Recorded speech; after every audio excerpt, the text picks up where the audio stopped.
You've probably heard the word sustainability being thrown around. Maybe you heard it said on the news, or you've covered it in your classes, or maybe when you were shopping online, some of the companies you're buying from have a sustainability section on their website. Sustainability really is just about looking at the earth, looking at all the plants and animals, all the people, all the land, animals in the sea, absolutely every single living thing in the world, and asking, how can I live in better harmony with each of these actors? It's asking the question, how can what I buy, what I eat, how I travel, what I want to do in my life in terms of career, how can all these daily decisions better impact my local environment as well as the world as a whole? Let's see what David Attenborough, Greta Thunberg, and Jade Goodall have to say about it. Within the next decade or so, we are going to pass a number of tipping points, beyond which it's going to be very difficult to recover. Reckless burning of fossil fuels, the destruction of the forests, pollution of the ocean. How is it possible that the most intellectual being that ever walked the planet is destroying its only home?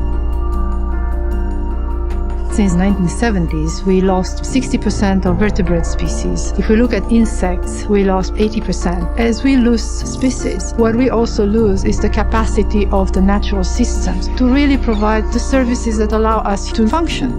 One of the consequences of living in great cities, in great masses, is that we are cut off from that natural world. If you lose that sense of wonder, you've lost one of the most important things in your life. The human race produces more waste than it really should.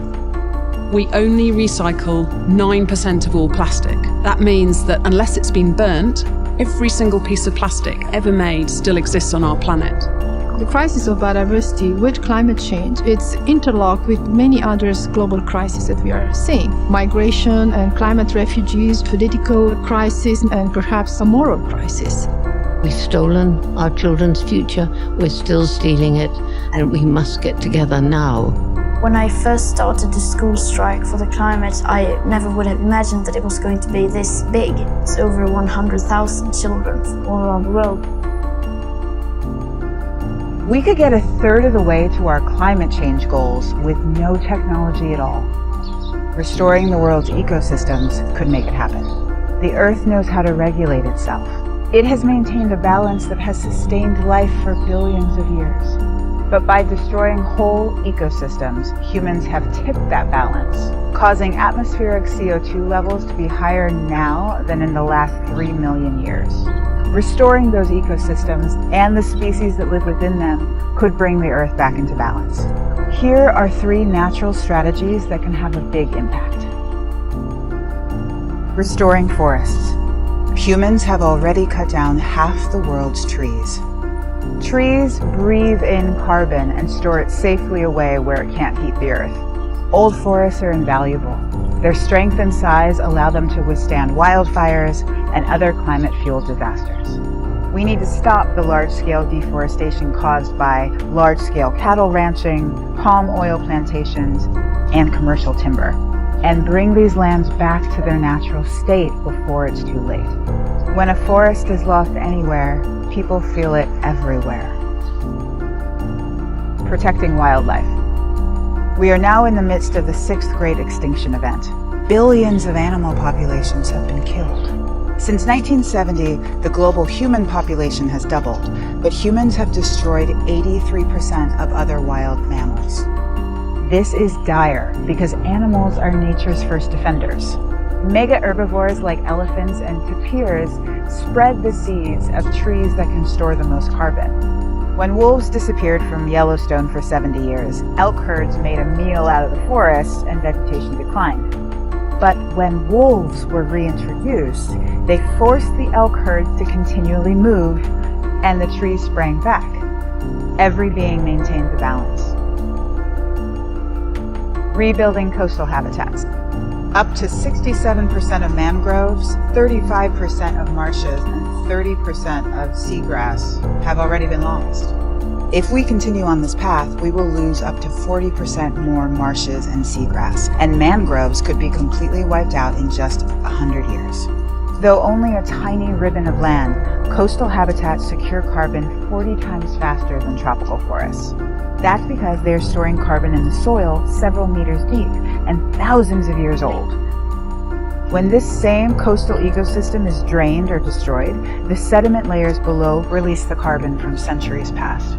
Destroying coastal areas is the equivalent of as much as 19% of the emissions from tropical deforestation in the whole world. Revitalizing ecosystems is not a substitute for rapid decarbonization. We have to do both.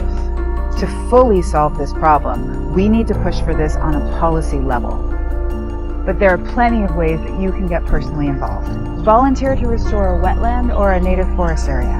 Eat a more plant-based diet. Support the organizations aligned with natural climate solutions. Champion the UN's REDD system, which helps developing countries manage and use those forests responsibly. End illegal logging by only buying wood products that carry this label. The world's living systems have been undervalued and underfunded. Humanity should give attention to nature as the forgotten solution, the oldest and wisest of them all. So in a short space of time, we've covered a lot of information about sustainability. But what can we as individuals do to better support the environment and the global net zero agenda? I encourage you now to open up whatever device you have and go onto WWF's website and look for the carbon footprint calculator. It will guide you through a series of questions about your house, what you eat, how you travel, and what you buy. By the end of this questionnaire, you will be given your carbon footprint. You can compare it to what the UK national average is, as well as what the world average is. You will also be able to click links on each of the areas of home, food, travel, and stuff, and see how you can reduce your impact in this area. Have a conversation about it with your peers. How do all of your carbon footprints compare? And what makes your carbon footprint so high or so low? If you drive, is that your biggest contributor? Or do you tend to go on holidays a lot? The difference between having meat every day, sometimes a week, or never, has a huge impact on what your carbon footprint is. So take this as an opportunity to look at yourself and reflect on what your actions are. It's great to know what your individual carbon footprint is, and that can help inspire you to make necessary changes to be a better steward of the earth. But it's also good to see what everyone else's carbon footprint is. Your favourite clothing store, do they publish their carbon emissions? Do you wonder how large their carbon footprint is?